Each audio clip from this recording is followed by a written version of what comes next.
Magandang araw kaibigan! Tuloy po kayo sa Felicidad's Channel. Sa mga kwento ng buhay at pag-ibig na hinalukay sa natatagong baul ni Felicidad. Pero bago po tayo magpatuloy, huwag niyo pong kalilimutan na i-like ang video, i-subscribe ang channel, at i-click ang notification bell para lagi kayong updated sa mga parating pa na upload.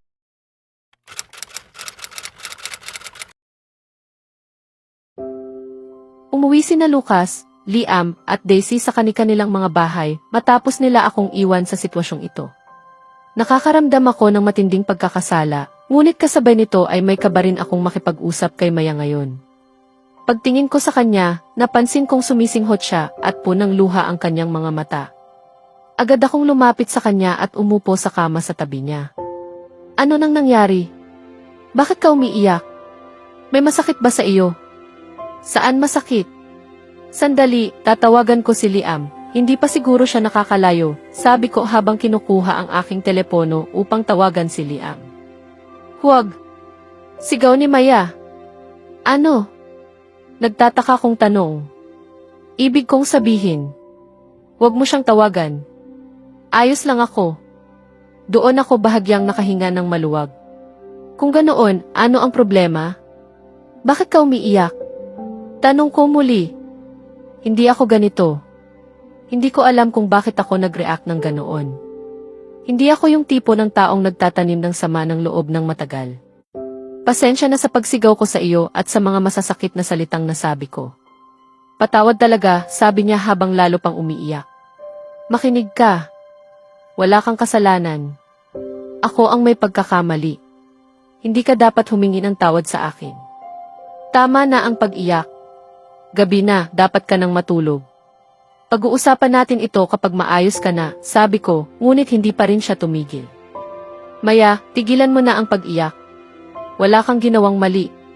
Kahit sino sa kalagayan mo ay ganoon din ang magiging reaksyon o mas malala pa. Hayaan muna natin ito. Aayusin natin kapag handa ka na. Matulog ka na. Bukas pupunta ka pa sa bahay ni Lucas. Sa sandaling maalala kong dadalhin siya ni Lucas bukas, may matinding lungkot na sumiksik sa aking puso. Ayaw ko siyang umalis. Gusto ko siyang manatili malapit sa akin. Gusto kong maging komportable siya sa piling ko. Ngunit sa lahat ng nangyari ngayon, marahil kailangan niyang lumayo sa akin. Mas mapapabuti siya kung ganoon. Gusto mo na akong paalisin, hindi ba? Tanong niya, habang ang kanyang mga matang puno ng luha ay tila humihingi ng sagot. Gusto ko mang magsalita, wala akong karapatan. Si Lucas ang nagpasya na kukunin kanya bukas. At marahil, makakabuti rin iyon sa iyo. Hindi ka komportable rito. Mas gagaling ka kung kasama mo sina Dan at Lucas. Tiningnan niya ako nang may hindi ko mabasang emosyon. Inayos ko ang mga unan sa likod niya at tinakpan siya ng kumot. Magandang gabi, Maya. Mahina lamang siyang umimik bilang tugon. Lumapit ako sa sopa at kinuha ang aking laptop. Kailangan kong magtrabaho. Nahihirapan na si Lucas sa pagsabay ng trabaho namin, kaya nagpasya akong magtrabaho sa gabi. Ngunit bukas, hindi na iyon kakailanganin. Nalungkot ako sa ideyang hindi ko na siya makikita araw-araw. Umupo ako at nagsimulang magtrabaho. Dapat matulog ka na. Gabi na, sabi ng isang tinig. Si Maya iyon. Bakit gising ka pa? Ayos ka lang ba? O hindi ka komportable na kasama ako rito? May sinabi ba akong ganoon? Umiling ako. Napakahilig mong mag-isip ng kung ano-ano. Hindi ako nasasaktan at hindi rin ako nailang. Hindi lang ako makatulog dahil nakatulog ako kanina. Sinabihan lang kita na matulog ka na. Nagulat ako sa narinig ko. Hindi siya naiilang sa akin. Nag-aalala pa siya sa akin. Pinabayaan ko ang trabaho ko nitong mga nakaraang araw. Hindi ako nakapagtrabaho kanina dahil kailangan mo ng kasama. Akala ko natutulog ka na kaya nagtrabaho ako ngayon. Ginoong Garcia, hindi ako 5 taong gulang na bata. Kaya kong alagaan ang sarili ko. Kung may kailangan ako, tatawagin kita. Matulog ka na. Pagod ka na rin, sabi niya. Maaari naman akong matulog bukas. Hayaan mo muna akong alagaan ka ngayong gabi. Hindi ko alam kung makikita pa kita ng ganito pagkatapos. Muli niya akong tiningnan ng may kakaibang emosyon. Sa loob ng 1 linggo, may naunawaan ako. Hindi lang ito tungkol sa pagkakasala. May nararamdaman na ako para sa kanya. Hindi ito pisikal, kundi emosyonal. Gusto ko siya. Umiti ako sa sarili ko. Bakit ka nakangiti? Tanong niya. Wala lang. May naisip lang ako. Lumapit ako sa kanya. Bahagya siyang umatras. Huwag kang matakot. Hindi na kita sasaktan kailanman. Alam ko naman iyon. Pero hindi madaling kalimutan. May takot pa rin. Lumuhod ako sa harap niya at hinawakan ang kanyang kamay. Patawad. Sa lahat ng ginawa ko, sabi ko. Ipinaliwanag ko ang lahat. Ang galit, ang pagkakamali at ang pagtataksil. Alam ko na iyon, sagot niya. Nagulat ako. Nakita ko kayo. Humingi akong muli ng tawad. Hindi ko sasabihing ayos lang. Ngunit kaya kong magpatuloy. Nagpatuloy ang aming pag-uusap. Tungkol kay Daisy, Lucas at Liam. Sa huli, sinabi ko, dapat mo akong parusahan. Umiti siya ng bahagya. Ang parusa mo ay bumalik ka sa dati mong sarili. Hindi ko agad na unawaan. Iwan mo na ang pagkakasala. Gusto ko ng saya, hindi lungkot. Kaya mo ba iyon? Namangha ako sa kanya. Ngunit sinabi ko rin, aalis ka na bukas. Gusto mo bang manatili ako? Tanong ko. Nagulat siya. Oo, gusto kong manatili ka. Gusto kong ayusin ang lahat. Naramdaman ko ang katapatan niya. Ako rin. Gusto kong manatili. Umiti siya ng malapad. Pangako, hindi mo pagsisisihan ito. Inayos niya ang unan ko at tinakpan ako. Pagkatapos, hinalikan niya ang aking noo. Masanay ka na rito. Magandang gabi, Maya. Humiga siya sa sopa. Pinagmamasdan ko siya. Kahit nakapikit ako, alam kong nakatingin ka pa rin. Matulog ka na. Agad kong tinakpan ang aking mukha at ipinikit ang aking mga mata. Kailangan ko ng matulog. Kung hindi, magsisimula na naman siya sa kanyang mga hula na palaging tama. Ang bukang liwayway ang tunay na sugo ng kapayapaan at katahimikan sa isang payapang isipan. Kung saan ang bawat posibilidad ay sumisibol ng pagkamalikhain, kahit sa gitna ng mga imposibilidad. Naglaho na ang dilim, iniwan ang huni ng mga ibon at malamig na simoy ng hangin na pumupuno sa araw ng kapanatagan at sigla. Iminulat ko ang aking mga mata sa isang ganap na kakaibang tanawin. Inilipat na ako sa bagong silid. O, gising ka na. Magandang umaga. Lumapit sa akin si Xavier na may ngiti. Kung wala lamang sana ang ilang at di pagkakaunawaan sa pagitan namin, marahil nasabi ko na sa kanya na handa akong ialay ang buhay ko para sa gandang dulot ng ngiting iyon. Mukhang nakakahawa ang kanyang ngiti. Napangiti rin ako at sumagot, magandang umaga. Anong oras na ba? Tanong ko. 9:30 na ng umaga. Bakit mo natanong? Naku, pasensya na, ang tagal kong natulog. Bukas, sisiguraduhin kong maaga na akong gigising. At bakit kailangan mong gumising ng maaga simula bukas? Hindi magandang matulog ng huli. Kaya gigising na ako ng maaga mula bukas. Pasensya na sa nangyari ngayon paghingi ko ng tawad. Ang pag-aantok mo ay dulot ng mataas na dosis ng gamot na iniinom mo. Isa iyon sa mga epekto nito. At para sa kaalaman mo, kahit wala ang gamot na iyon, wala ni isa man sa bahay na ito ang magagalit kung matulog ka ng matagal. May mga taong hindi sanay gumising ng maaga. Hindi ako kabilang doon, ngunit naiintindihan ko kung gaano ito kahirap. Kaya walang sapilitan dito. Walang tuntunin na dapat mong sundin. Nga pala, bakit mo naisip na magagalit ako kung huli kang magising? Tanong niya. Kasi po, ang mga magulang ko ay ayaw na natutulog ako ng huli. Kailangan daw lagi akong gumigising ng maaga, kahit gaano pa ako kagabi natulog. Kaya nasanay na ako. Nang malaman ko ang oras ngayon, natakot ako na baka pagalitan mo ako.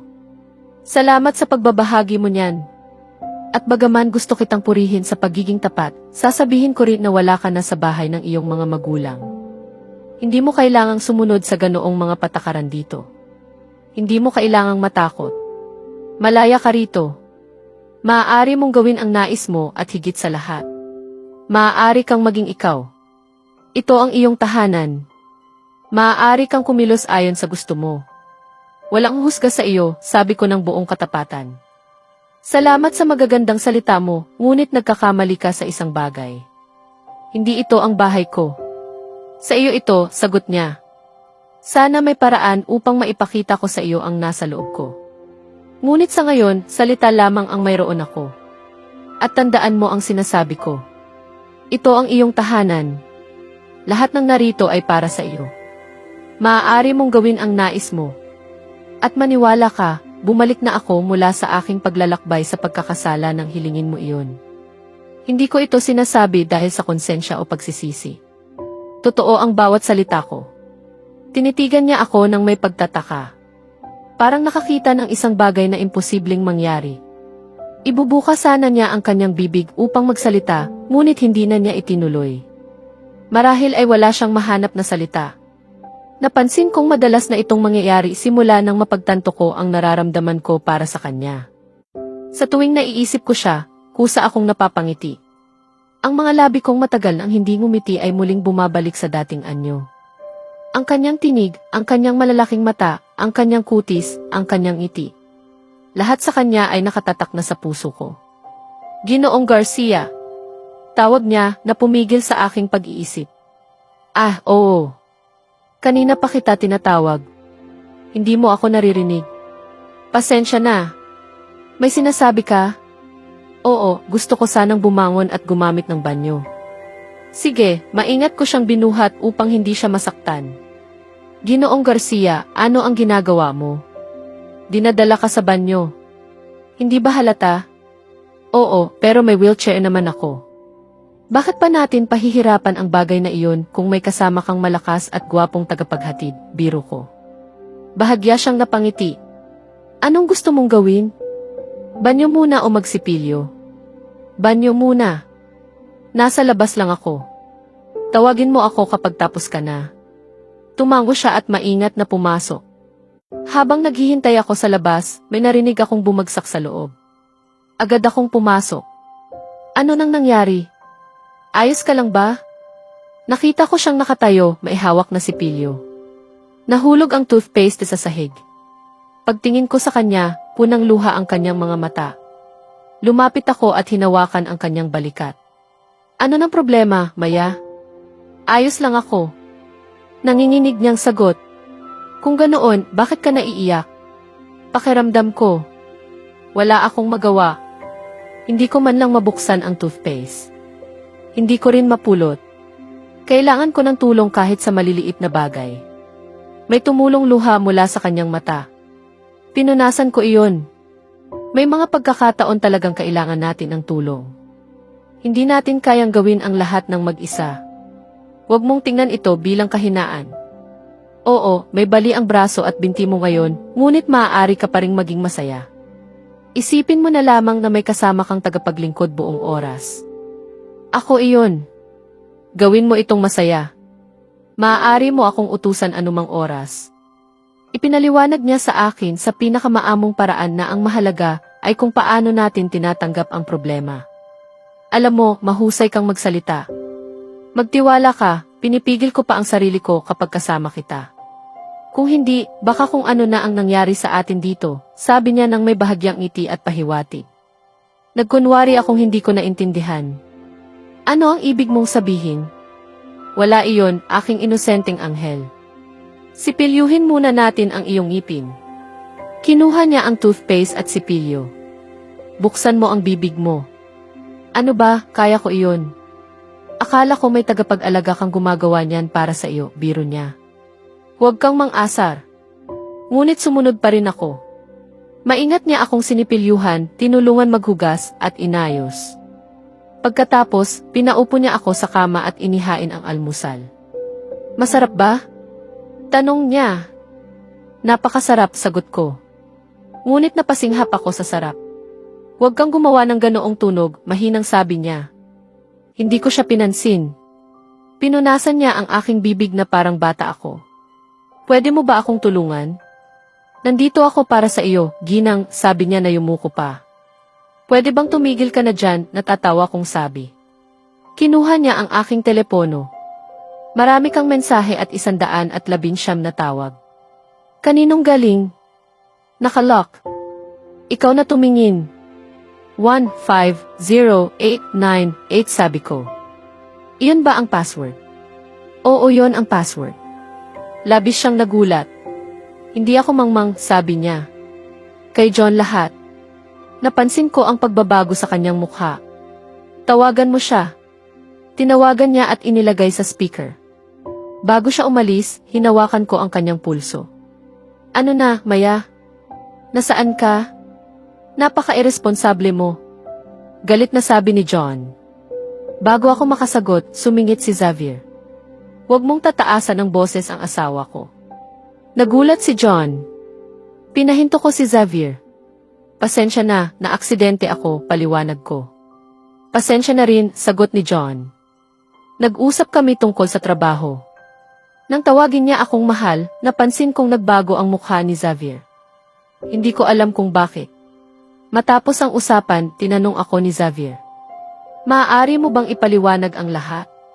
Una sa lahat, hindi siya lalaking iyon. Siya si John. Kaibigan ko at profesional na tagapamagitan sa aking mga freelance na proyekto. Nanatili siyang nakatayo, tila naguguluhan sa aking sinabi. Umupo ako sa kama sa tabi niya. Oo, nagtatrabaho ako bilang isang malayang inhinyero. Partikular sa larangan ng software. Gumagawa ako ng mga aplikasyon, website, at iba pang digital na proyekto para sa mga kliyente. Nagsimula akong mag-freelance noong nasa kolehiyo pa ako. Sa pamamagitan ng maliliit na proyekto, naitaguyod ko ang aking pag-aaral at ang ilang karagdagang kursong aking kinuha. Pagkatapos kong makapagtapos at makuha ang aking diploma, hindi ako pinayagan ng aking mga magulang na magtrabaho. Iniisip nila na kapag naging independyente ako at kumita ng sarili kong pera, hindi na ako susunod sa kanila at gagawin ko na lamang ang nais ko. Ayaw nilang maging malaya ako. Ngunit nagpatuloy pa rin ako sa pag-freelance nang may lubos na pag-iingat upang hindi nila ito malaman. Kaya nang sabihin mo, o sa halip nang paratangan mo ako, na isa akong pabigat, una sa aking mga magulang at pagkatapos ay sa iyo, hindi iyon totoo. Hindi ako kailanman naging pabigat sa kanila. Totoo na binibigyan nila ako ng buwanang allowance, ngunit kung susuriin ang halaga nito, hindi pa iyon sapat kahit sa pamasahe ko sa sasakyan. Hayaan mong linawin ko, kahit nakasaad sa kontrata na babayaran mo ako buwan-buwan, hindi ko iyon kailangan. May sarili akong pera na sapat para sa aking pamumuhay. Hindi mo kailangang magbigay sa akin kahit isang sentimo bilang asawa mo. Sa katunayan, ako pa nga ang dapat magbayad sa iyo sa pagpapatira sa akin sa mansyon na ito. Bawat buwan, magbabayad ako ng makatwirang halaga bilang renta para sa pananatili at pagkain dito, sabi ni Maya. Ako ay lubos na humihingi ng paumanhin sa lahat ng aking nasabi noon. Hindi ka kailanman maaaring maging pabigat sa sinuman. Hindi ko alam kung ano ang pumasok sa isip ko at nasabi ko ang mga iyon. Hindi ko mapapatawad ang aking sarili. Paumanhin, sabi ko habang dama ang matinding pagsisisi. Hindi ko ito sinabi upang humingi ng tawad mula sa iyo. Gusto ko lamang linawin ang iyong pagdududa tungkol kay John at ipakita sa iyo na ako ay may sariling kakayahan. Nais kong ipaalam sa iyo na ako ay nagtatrabaho at kumikita. Hindi ako pabigat o isang taong umaasa lamang sa pinaghirapan ng iba. Bukod pa roon, nagkasundo tayo kahapon na iiwan na natin ang mga masasamang alaala. Kaya hayaan na natin ang nakaraan. Nais kong magsimula ng panibagong yugto ng buhay, dagdag niya. Tama ka. Iwan na natin ang nakaraan. Ngunit isang bagay ang malinaw. Hindi ka magbabayad sa akin. Walang sinuman ang nagbabayad para sa pananatili sa sariling tahanan. Nilinaw ko na sa iyo na ito ay iyong lugar. Hindi mo kailangang magbayad. At tungkol sa kontrata, ako ang gumawa niyon at may kapangyarihan akong baguhin ito. Tatanggalin ko ang probisyong nagsasabing kailangan kitang bayaran buwan-buwan. Alam kong naaapektuhan nito ang iyong dignidad. Kaya hindi ka na kailangang tumanggap ng anumang bayad mula sa akin. Salamat, sabi niya na may ngiti. Nanatili pa ako sa silid ni Maya ng ilang sandali habang nagtatrabaho sa aking proyekto. Maya-maya, dumating si Mimi na siyang naging hudyat para ako'y umalis. Paliliguan na niya si Maya. Nagpa siya akong magsagawa muna ng ilang pagpupulong habang abala si Mimi. Ibinigay ko na kay Mimi ang schedule ni Maya. Sinabi niyang aalagaan niya ito ng maayos habang ako'y nakatuon sa aking trabaho. Patuloy kong sinusubaybayan ang kalagayan ni Maya. Si Mimi naman ay nagbibigay sa akin ng mga ulat sa bawat sandali. Oras na ng tanghalian. Nagpa siya akong suriin muna ang isang dokumento bago pumunta sa hapagkainan. Tapos ka na ba, Ginoong Abala? Si Lucas iyon. Tulad ng dati, pumasok siya nang hindi kumakatok. Ganoon kami. Walang formalidad. Halos tapos na. 5 minuto na lang, sagot ko. Nag-antay siya sa sopa hanggang matapos ako. Tapos na. Kumain ka na ba? Pupunta pa lang sana ako, tanong ko. Kumain na ako sa bahay. Naparito ako upang kausapin ka tungkol kay Maya. Naalala ko. Malamang ay kukunin niya si Maya. Ano ba ang nangyayari, Xavier? Direkta niyang tanong. Ipinaliwanag niya ang lahat, ang aking mga ginawa, ang aking pag-ugali at ang biglaang pagbabago. Hindi ako narito para kumprontahin ka. Gusto kitang makausap ng maayos. Ano ba ang ginagawa mo? Ayaw mo siya noon. Ngayon, bakit napapalapit ka? Bakit ka nag-aalala sa kanya? Tanong niya. Nanahimik ako sandali. Hindi ko alam. Parang nagugustuhan ko siya. May kakaibang paghila sa akin patungo sa kanya. At hindi ito pisikal o makamundong pagnanasa. Gusto ko siyang alagaan, makilala at higit sa lahat, makasama. Kahit buong araw akong nagtatrabaho, hindi siya nawala sa isip ko. Ngayon, gusto ko siyang makasama palagi. Gusto kong kausapin niya ako, alagaan ako, at ipakita ang kanyang karapatan bilang asawa, pag-amin ko. Ngumiti siya. Hindi mo man aminin, nahuhulog ka na sa kanya. Nagpatuloy siya sa pagpapaliwanag at pagpapayo. Tanging isang tanong. Gusto mo bang bigyan ng pagkakataon ang inyong pagsasama? Napaisip ako. Oo, gusto ko, sagot ko. Pero natatakot ako. Paano kung magkamali ako ulit? Bigyan mo muna ang sarili mo ng pagkakataon. Huwag mong pilitin ang lahat. Hayaan mong umayon ang mga bagay sa tamang panahon, payo niya. Umiti ako at niyakap siya. Salamat. Umiti siya ng may bahagyang biro. May kapalit iyan. May problema ba? Tanong ko. Gusto kong hiramin ang motorsiklo mo ngayong gabi. Mailakad kami ni Dan. Ang baby ko. Isang bihirang motorsiklo. Isang gasgas lang tapos ka sa akin, babala ko. Nag-usap pa kami sandali bago siya umalis. Natapos ko ang aking trabaho bandang 4:30 ng hapon at agad akong pumunta sa silid ni Maya. Nasa silid ako at kausap si Ana nang dumating si Ginoong Garcia. Ana, sandali lang. Mag-aayos muna ako, pagkatapos ay maaari ka nang umalis, sabi niya. Pagkaraan ng ilang minuto, lumabas siya mula sa banyo. Masama sa buhok ang sobrang pagkuskos, paalala ko. Ngumiti siya. Humiga siya sa kama. Kumusta ang araw mo? Tanong ko. Ngumiti siya ng kakaiba. Naiintindihan ko na ngayon kung bakit mahalaga ang simpleng tanong na iyan, sabi niya. Nagpatuloy kami sa pag-uusap hanggang sa may tumawag. May lalaking nagsasabing kaibigan ng inyong asawa, sabi ng gwardiya. Papasukin, sagot niya. Si John iyon. Sabi ko, puno ng saya. Ngunit napansin ko ang pagbabago sa kanyang mukha. Dumating si John at agad akong niyakap. Anong nangyari sa iyo? Tanong niya. Mahabang kwento, sagot ko. Nang umalis si Ginoong Garcia, tinanong ako ni John. Ipinaliwanag ko ang lahat. Ngunit hindi ko binanggit ang sapilitang kasal. Nag-usap kami ng matagal. Bandang 7:00, umalis siya. Excited akong makasama si Maya, ngunit pagdating ng lalaking iyon, tila nawala ako sa kanyang mundo. Hindi man lang niya ako ipinakilala. Umalis ako upang bigyan sila ng espasyo. Nagpunta ako sa kusina at inutusan si Mimi na maghanda ng pagkain para sa bisita. Pagkatapos, bumalik ako sa aking silid. Bigla akong nakatanggap ng tawag mula kay Chris. Ginoo Garcia, may problema po tayo malaki. Nakaramdam agad ako ng matinding tensyon nang marinig ko ang boses ni Chris. Isa siyang taong likas na kumpiyansa, hindi siya karaniwang kinakabahan ng ganito. Una sa lahat, kumalma ka muna. Pagkatapos, sabihin mo sa akin kung ano ang nangyari. Naririnig ko ang malakas niyang paghinga, tila pilit niyang pinapakalma ang kanyang sarili.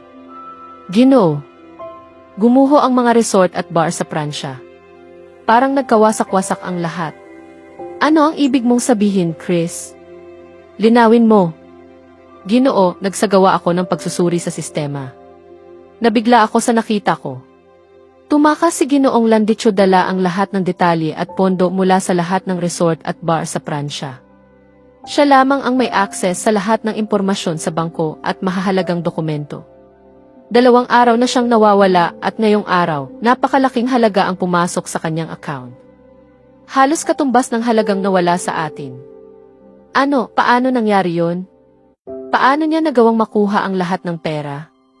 Para sa kaalaman mo, ang halaga ng mga resort at bar sa Pransya ay umaabot sa mahigit 7 bilyon. Ginoo, nakipagsabuatan si Ginoong Landicho sa 2 opisyal ng bangko at isang empleyado mula sa departamento ng marketing. Nag-utos na ako na magsampa ng reklamo sa pulisya. Ngunit kinakailangan ang inyong personal na presensya para sa mga formalidad. Sa tingin ko tama ka. Kailangan kong pumunta roon agad. Ginoo, pinahanda ko na ang piloto. Naghihintay na ang inyong pribadong eroplano sa paliparan. Salamat, Chris. Aalis ako kaagad. Asikasuhin mo ang mga gawain at makipag-ugnayan kay Lucas para sa mga opisyal na usapin kung sakaling hindi ako makontak, sabi ko bago ibinaba ang tawag. Umupo ako sa kama. Sa sandaling iyon, tanging pagkabalisa lamang ang aking nararamdaman. Biglang bumukas ang pinto ng aking silid. Si Lucas iyon, hinihingal marahil dahil sa pagmamadali. Ayos ka lang ba? Nabalitaan ko na ang nangyari sa Pransya, sabi niya. Paano ka nakarating agad? Kakakatapos ko lang makausap si Chris, pagtataka ko. Tinawagan muna niya ako bago ikaw. Alam niya kung gaano kahalaga sa iyo ang mga resort sa Pransya. Alam naming dalawa kung gaano mo pinaghirapan ang lupang iyon at ang proyektong pinangarap mo. Alam niyang mabibigla ka, kaya agad niya akong pinapunta rito, paliwanag ni Lucas. Minsan, hindi ko na alam kung sino sa atin ang binabayaran ko, biro kong maihalong lungkot. Dahil kilala niya ng lubos ang kanyang amo, sagot niya. Tiningnan ko siya sandali at niyakap. Hindi ko na alam kung ano ang nangyayari sa akin. Pakiramdam ko, unti-unting nagkakawatak-watak ang lahat. Una ang kasal, pagkatapos ang aksidente, at ngayon itong malaking iskandalo. Alam mo kung gaano kahalaga sa akin ang mga resort sa Pransya. Halos 70% ng aking yaman ang inilaan ko roon. Pinaghirapan ko iyon ng husto. Alam mo ang lahat. Bakit parang ako ang laging napupunta sa ganitong sitwasyon? Ibinuhos ko ang aking saloobin. Kumalma ka muna. At isa pa. Hindi ka na bata para mawala ng pag-asa sa bawat problema. Hindi ka ganyan noon. Ano ang nangyari sa iyo? Oo, malaking problema ito, pero hindi ito ang katapusan. Malaki ang inilaan mong puhunan, ngunit kumita ka rin ng maraming ulit mula roon. At tungkol sa mga shareholder. Oo, maaaring hilingin nila ang kanilang puhunan.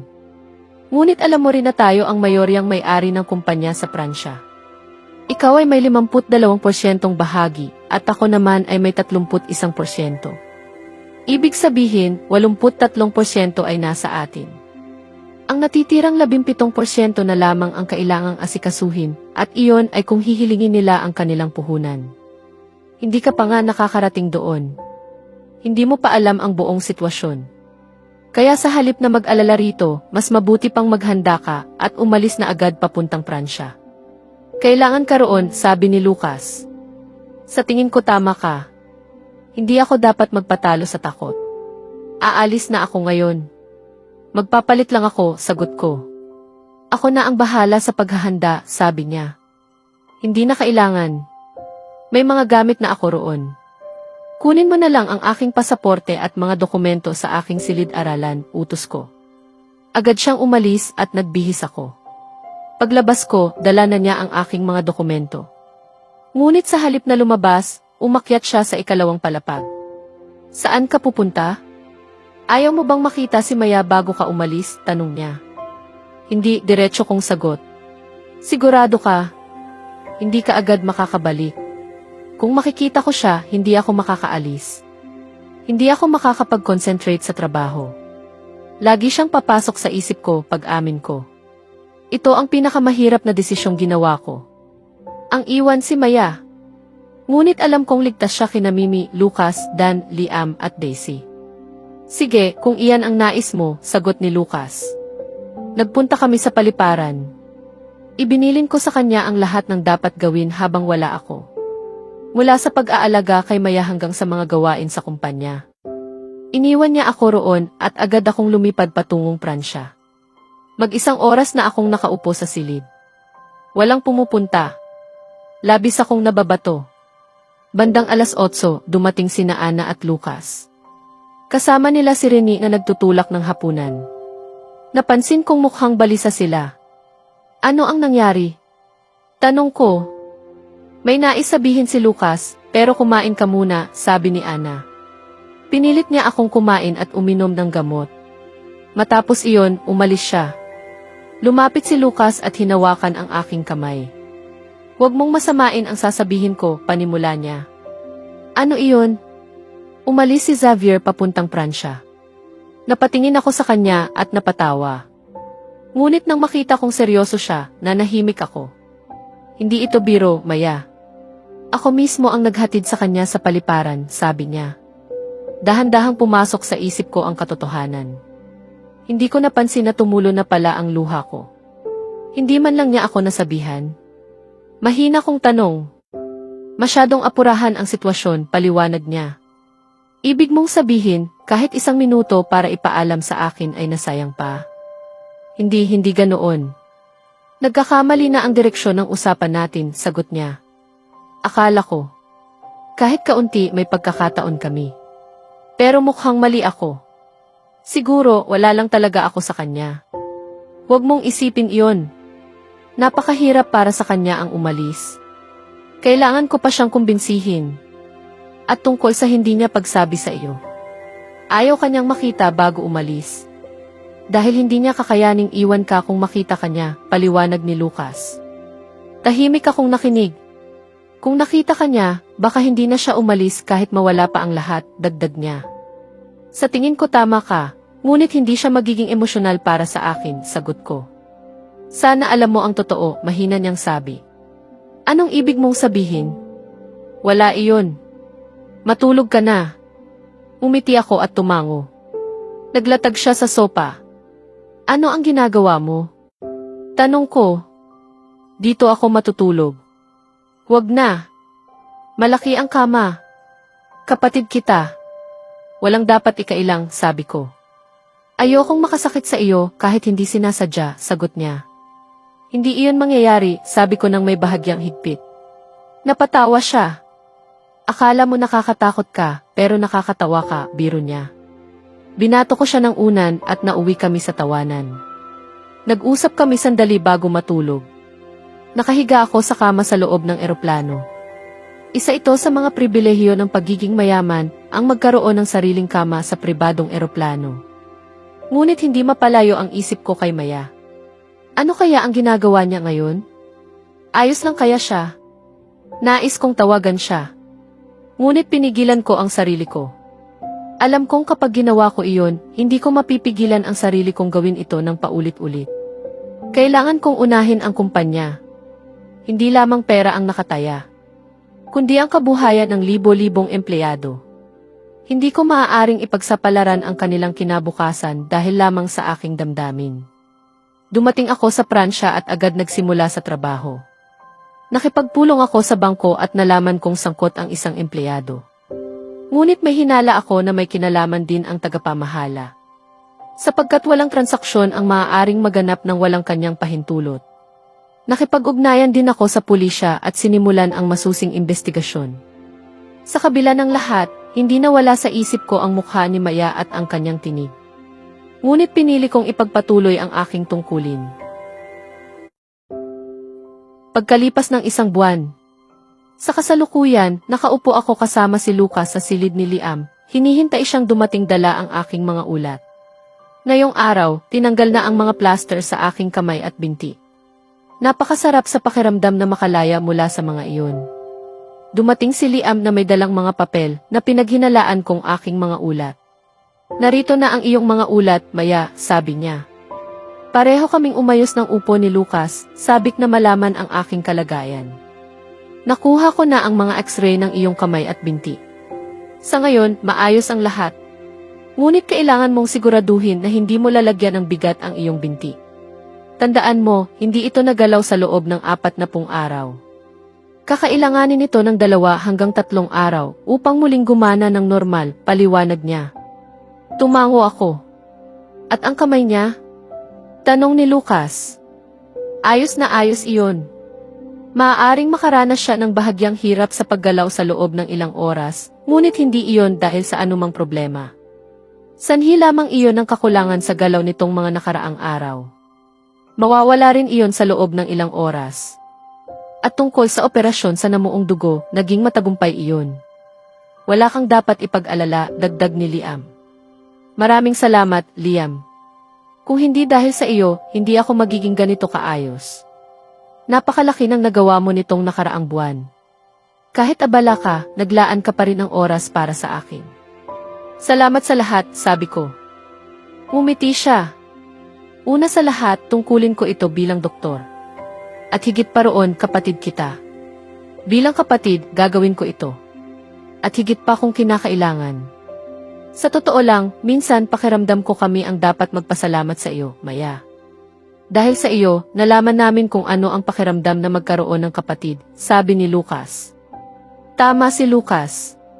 Maya, nagdala ka ng kakaibang liwanag sa buhay namin.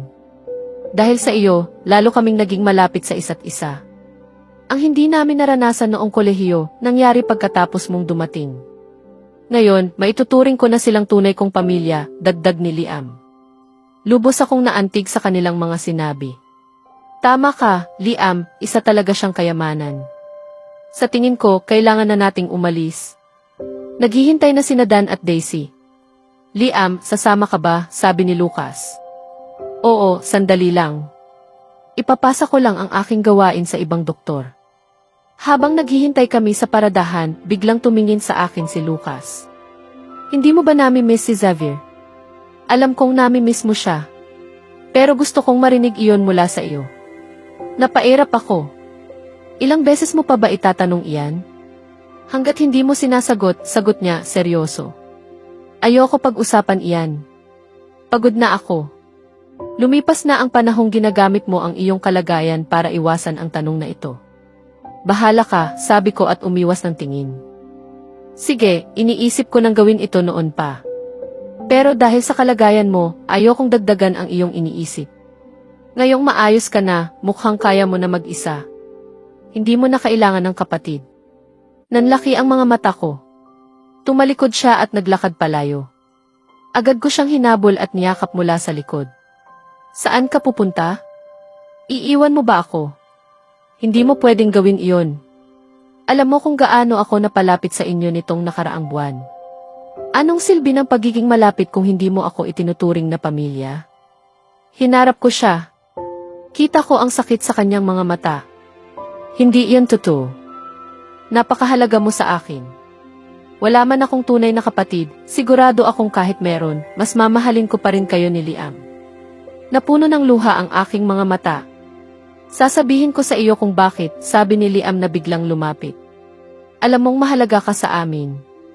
Sa nakaraang buwan, sinubukan naming tulungan kang makaahon.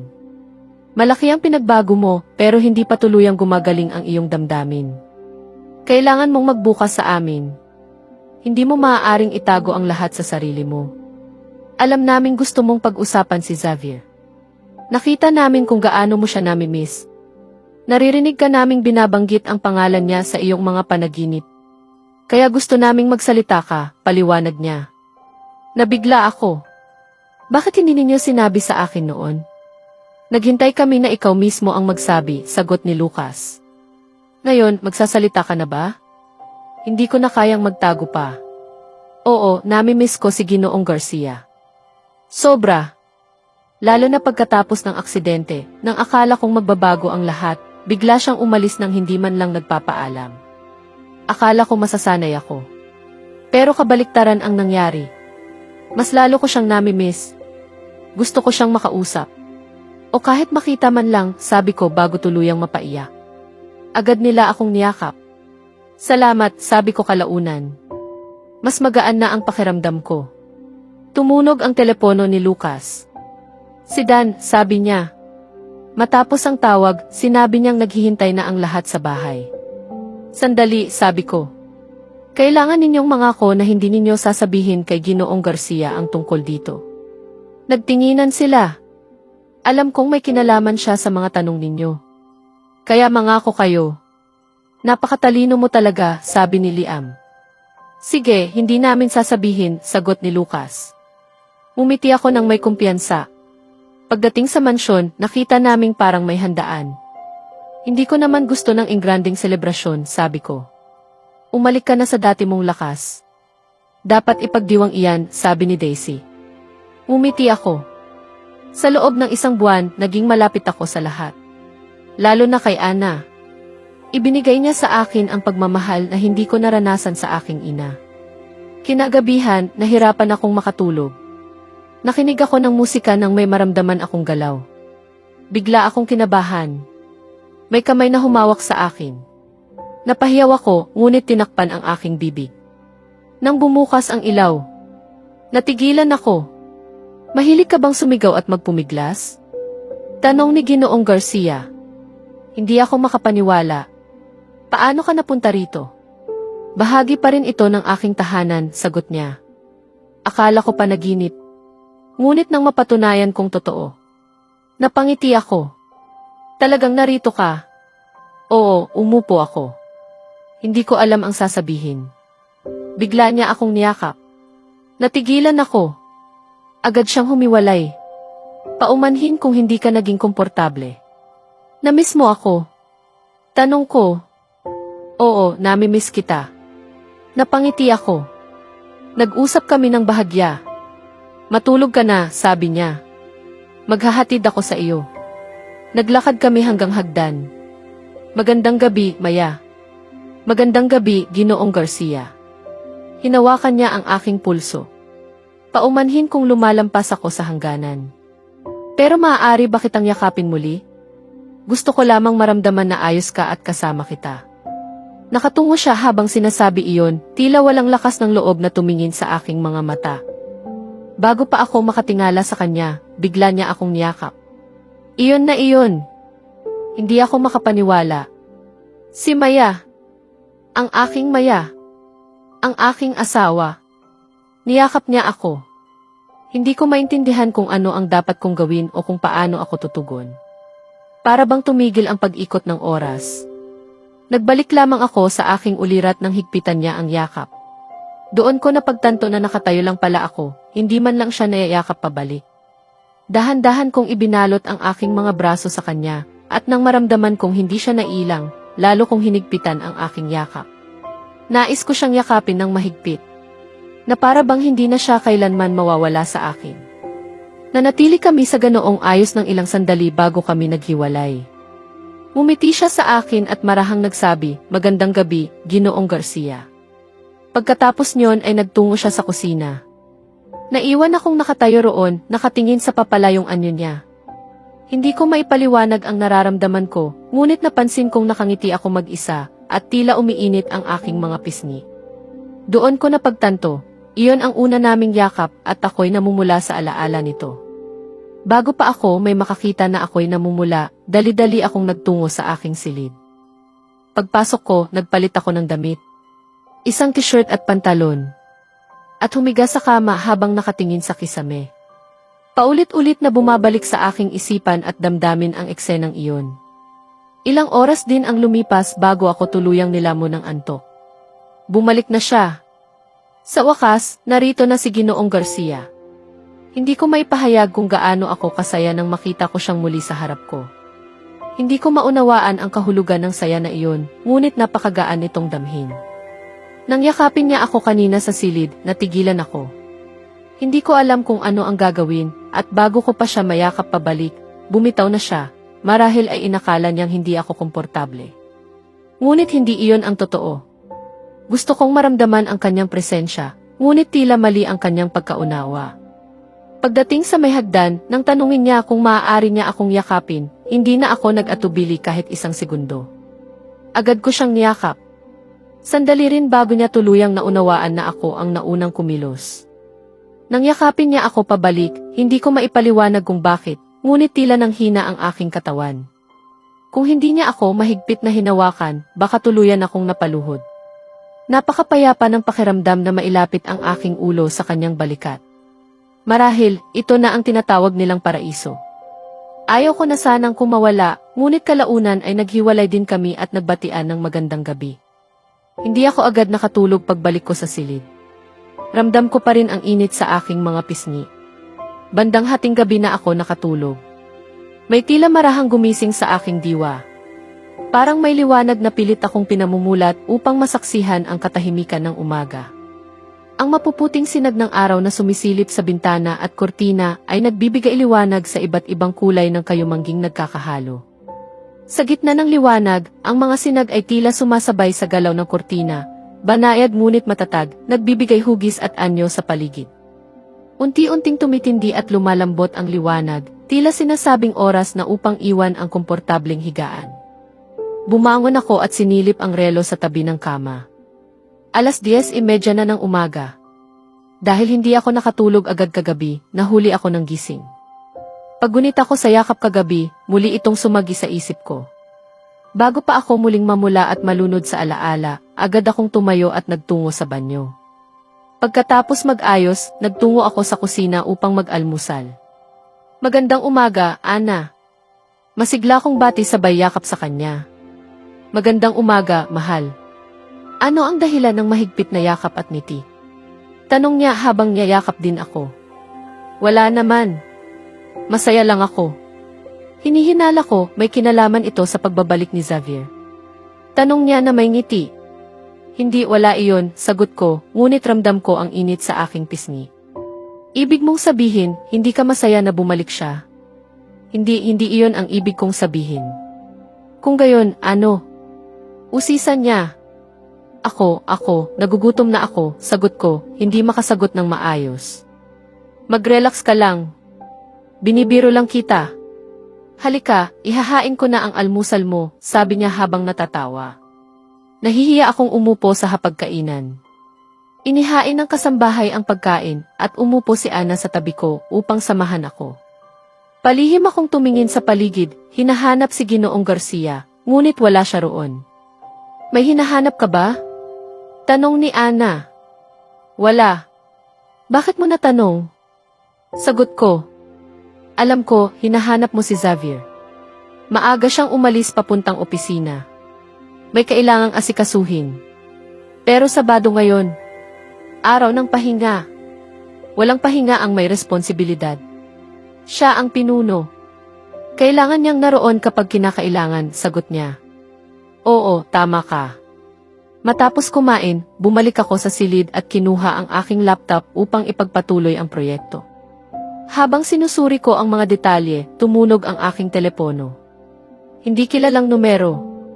Hello, sabi ko habang patuloy sa pagtatype. Si Binibining Santos ito. Paano ako makakatulong? Sigurado ka bang si Binibining Santos ka nga? Tanong ng nasa kabilang linya. Hindi ko ba kilala ang sarili kong pangalan? Hindi ko alam. Baka hindi iyon ang pangalan mo. Kung biro ito at si Daisy ang may pakana, saka na natin ito gawin. Abala ako, sabi ko, nairita. Napakadali mong mairita, Maya, sagot niya, natatawa. Tatapusin ko na ito. Sandali. Ako ito, si Xavier. Napahinto ako. Nabigla. Hello. Maya, naririyan ka ba? Oo, nandito ako. Pasensya na, hindi kita nakilala. Wala kasi ako ng numero mo. Sandali.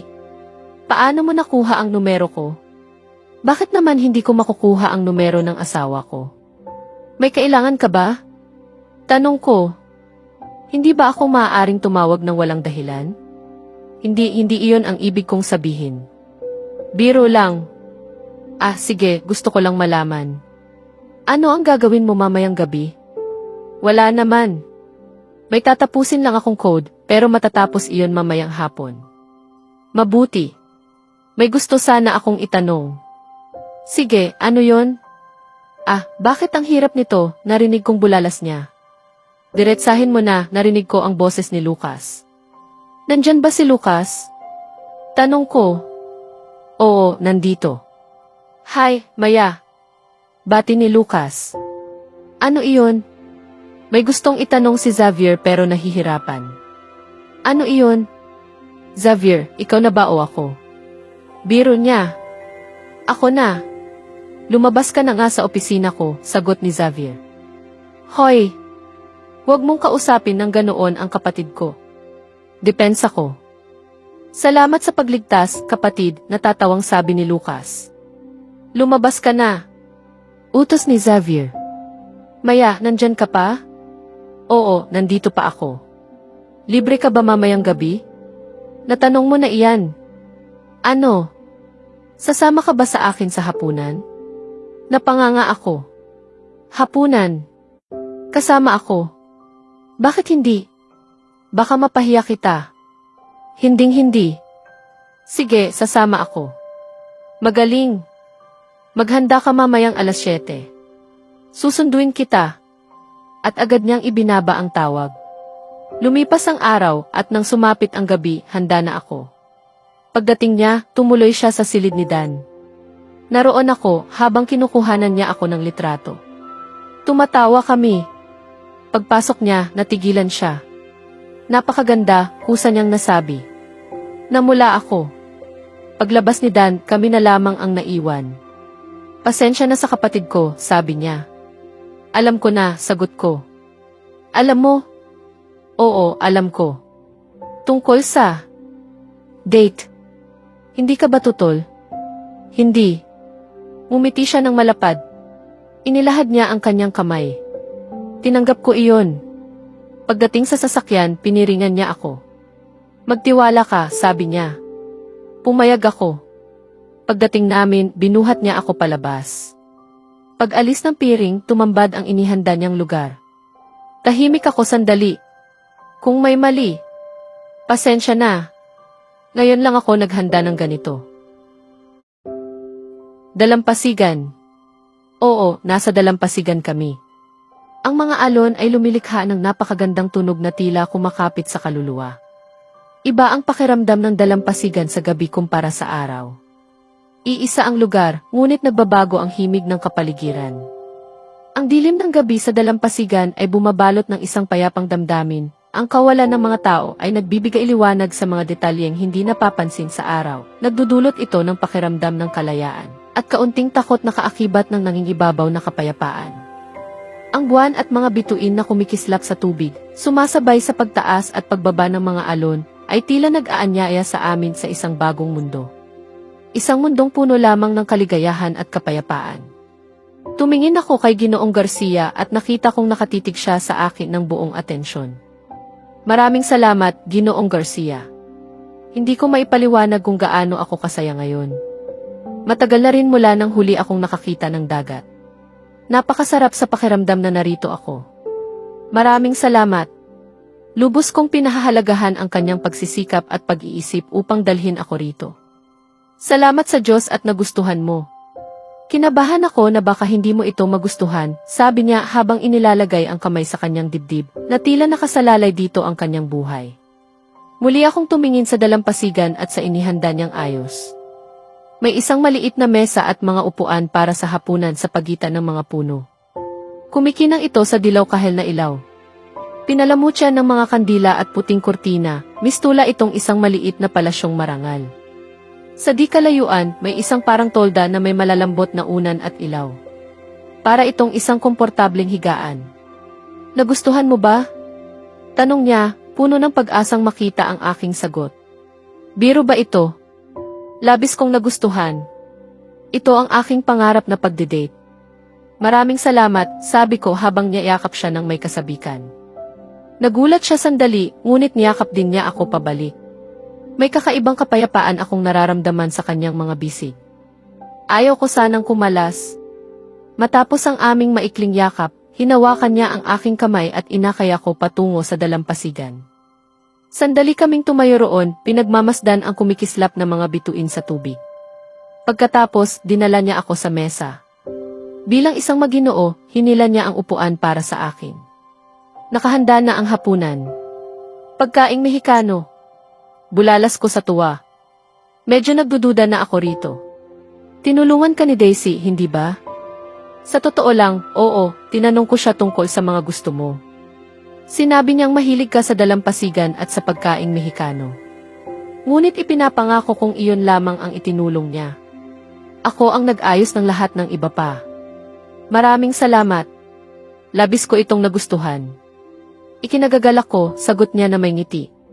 Nag-usap kami tungkol sa aming mga hilig, ayaw, at iba pang bagay sa buhay habang kumakain.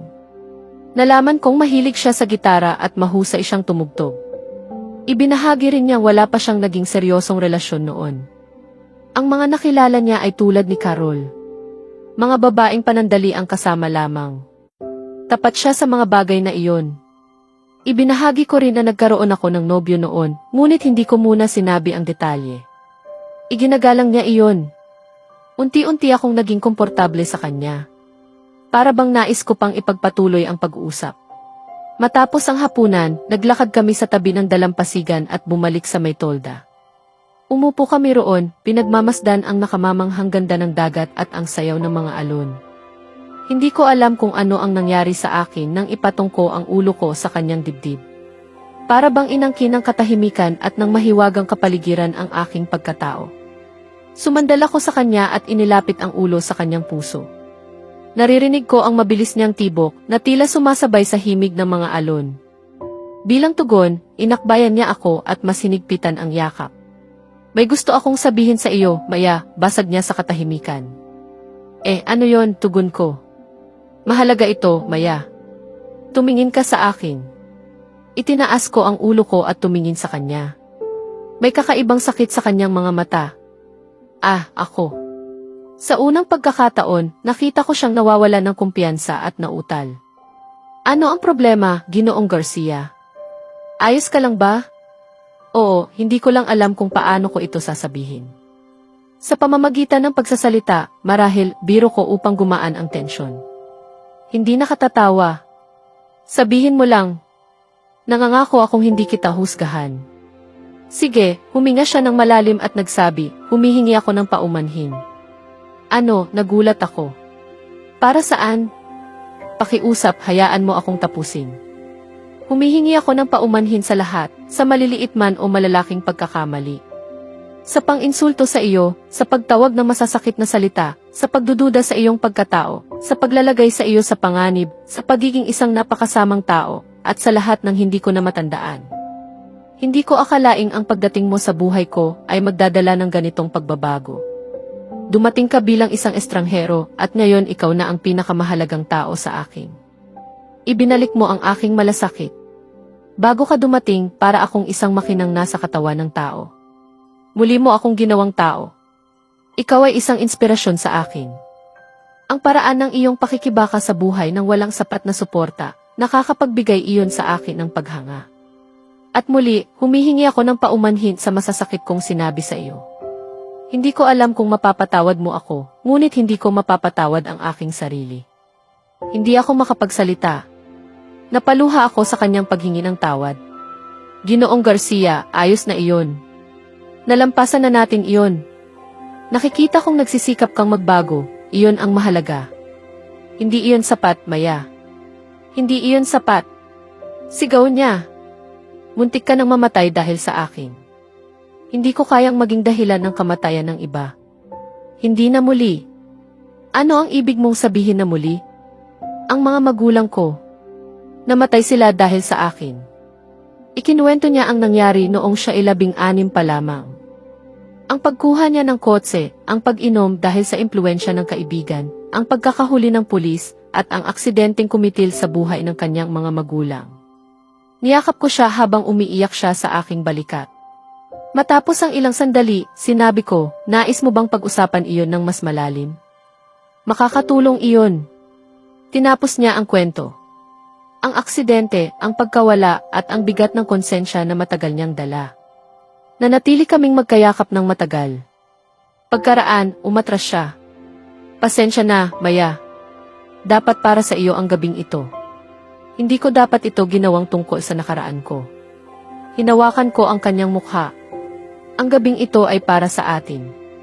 At mabuti na ibinahagi mo iyon. Ibig sabihin, nagtitiwala ka sa akin. Masigit pa sa sarili ko, sagot niya. Ngumiti ako. May isa pa akong sasabihin, dagdag niya. Tumingin ka sa akin, sabi ko. Sa iyo lamang ako nawawalan ng kumpiyansa. Ngunit kailangan kong sabihin ito. Hindi ko na kayang itago pa. Ginang Maya Xavier Garcia, labis kitang nagugustuhan. Naging bahagi ka ng aking mundo. Ngayon, ikaw na ang aking mundo. Mapapatawad mo ba ako at bibigyan ng pagkakataon ang ating pagsasama? Papayagan mo ba akong maging asawa mo? Hindi lamang sa papel kundi sa puso mo. Hindi ako agad nakasagot. Maya, napuno ng luha ang aking mga mata. Kung hindi mo nararamdaman ang pareho, ayos lang. Bahagya akong natawa habang umiiyak at niyakap siya. Gusto rin kita, Ginoong Garcia. Labis. Talaga? Tanong niya. Oo, at nais kong bigyan ng pagkakataon ang ating pagsasama. Niyakap niya ako ng mahigpit. Nanatili kaming magkayakap hanggang sa lumamig ang paligid. Uwi na ba tayo? Tanong niya. Uwi na tayo. Sa unang pagkakataon, ang bahay ay naging tahanan. Pagdating namin, dinala niya ako sa silid. Nagising ako at nagtanong kung paano ako nakarating. Binuhat kita. Ayaw kitang gisingin, sabi niya. Niyakap ko siya muli. Salamat. Ito ang pinakamagandang gabi ng buhay ko. Para sa akin din, sagot niya. Hinaplos niya ang aking pisngi at marahang hinalikan. Magandang gabi, Maya.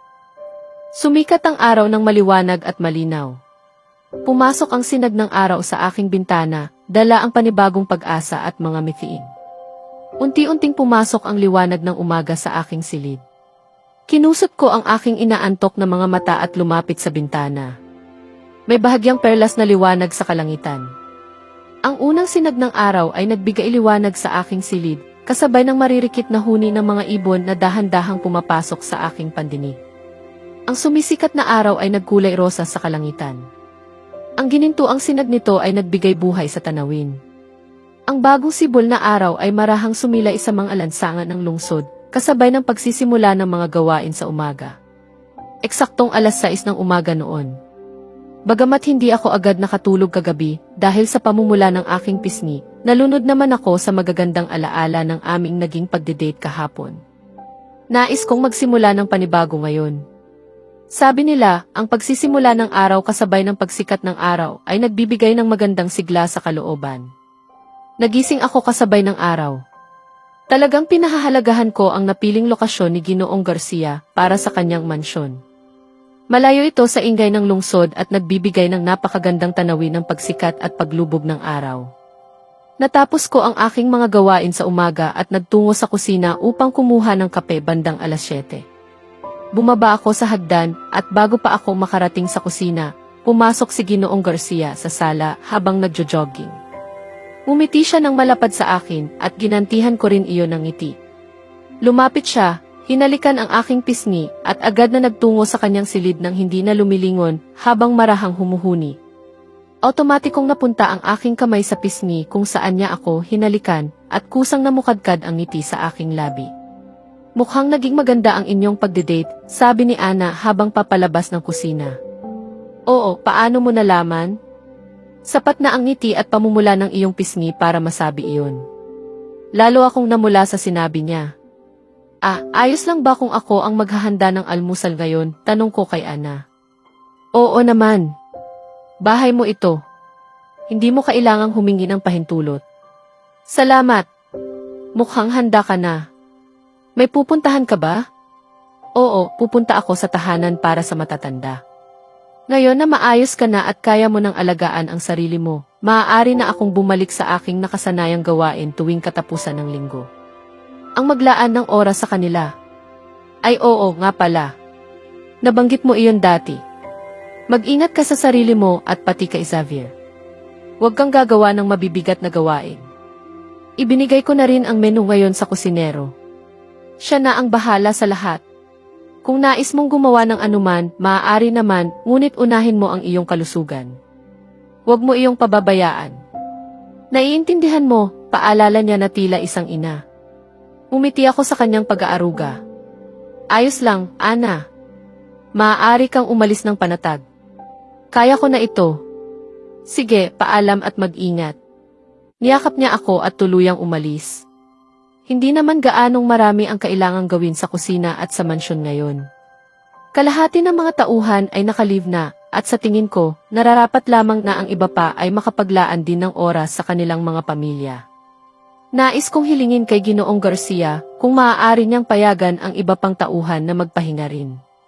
Nagtungo ako sa kanyang silid, ngunit bago pa ako kumatok, naalala ko ang kanyang mahigpit na bilin na huwag akong papasok roon. Nagising ako ng medyo huli ngayon dahil linggo. Pagbalik ko mula sa pagtakbo, nakita ko ang masayang mukha ni Maya at ang mapulang pisngi na tila hindi mawalay sa aking mga labi. Naligo ako at naghanda para sa araw. Naisip kong magplano ng isang bagay. Binuksan ko ang pinto ng aking silid at nakita kong papalayo si Maya mula rito. Maya! Ay, kumusta? Ano ang ginagawa mo rito? Ah, wala. Papunta lang ako sa aking silid. Sigurado ka? Dahil nasa palapagpanidan ang silid mo. At hindi ka marunong magsinungaling. Nakasulat iyon sa mukha mo. Yumuko siya, tila nahuli. Hinawakan ko ang kanyang pulso at hinila siya palapit sa akin. Ano ang problema, Maya?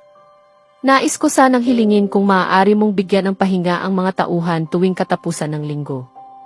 Ipinaliwanag niya ang kanyang dahilan. At bakit ka umalis kanina nang hindi ako kinakausap? Tanong ko.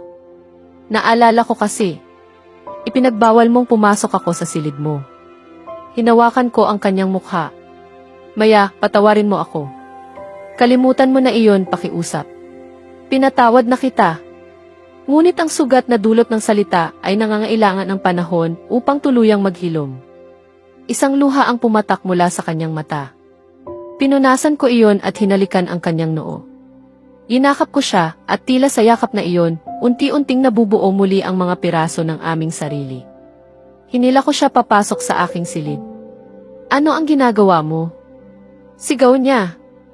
Ang silid na ito ay para sa iyo rin. Maaari kang pumasok dito anumang oras. Tahimik siyang tumingin sa paligid. Itim, puti at kulay abo ang tema, may sofa, maliit na pugon at 3 pinto. Humanga siya sa kabuuan ng silid. Napakaganda. Napaka-elegante. Salamat, sagot ko. Pwede ko bang makuha ang numero ng nagdisenyo nito? Ngumisi ako. Mayroon ka na. Ano, ako yun, bulong ko sa kanyang tainga. Nang mapalapit ako sa kanya, naramdaman kong nanginig siya. Hinawakan ko ang kanyang baywang at marahang itinulak siya sa pinto ng aparador. Hindi ko na malayang nadala na ako ng sandali. Isang mahinang ungol ang lumabas sa kanyang labi. At doon tuluyang nawala ang aking pagpipigil. Hinalikan ko ang kanyang lieg. Ginoong Garcia. Ano ang ginagawa ninyo? Nanginginig niyang tanong. Kasama ko ang aking asawa, sagot ko. Xavier. Sambit niya. Agad akong natigilan. Muli mong sabihin, utos ko. Xavier, muli niyang sinabi. Hindi na ako nag-atubili. Hinalikan ko siya. Huminto ang mundo. Napuno ng init ang aking katawan habang niyayakap ko siya. Ang kanyang labi ay tila langit. Unti-unti akong nawalan ng kontrol. Nang humiwalay ako, hingal kaming pareho. Marahan ko siyang hinalikan muli. Mas maingat, mas banayad. Maya, tingnan mo ako, sabi ko. Hindi siya tumingin. Kapag hindi mo ako tiningnan, hahalikan kitang muli. Agad siyang tumingin. Nais kong tawagin mo ako sa pangalan ko. Oo. Oo, ano? Oo, Xavier. Umiti ako. Maya, may tanong ako. Pinagsisisihan mo ba ang nangyari? Hindi, bakit hindi mo ako hinalikan pabalik? Hindi ko alam kung paano, mahina niyang sagot. Nagulat ako. Ibig mong sabihin, ako ang una mo. Tumango siya. Niyakap ko siya. Masaya ako. Hindi ibig sabihin na nagkaroon ako ng nobyo ay kailangan ko siyang halikan, sagot niya nang may bahagyang inis. Paumanhin. Xavier, tigilan mo na ang pagpapalagay ng kung ano-ano. Sandali. Tinawag mo ulit akong Ginoong Garcia. Hindi ko na napigilan ang sarili ko. Muli ko siyang hinalikan. Sa susunod na kabanata, mas lalalim ang ugnayan ni Maya at Xavier habang hinaharap nila ang mga bagong hamon sa kanilang pagsasama. Kasabay nito, may mga lihim at pangyayaring magbabalik mula sa nakaraan na susubok sa tibay ng kanilang tiwala at pagmamahalan. Kaya abangan natin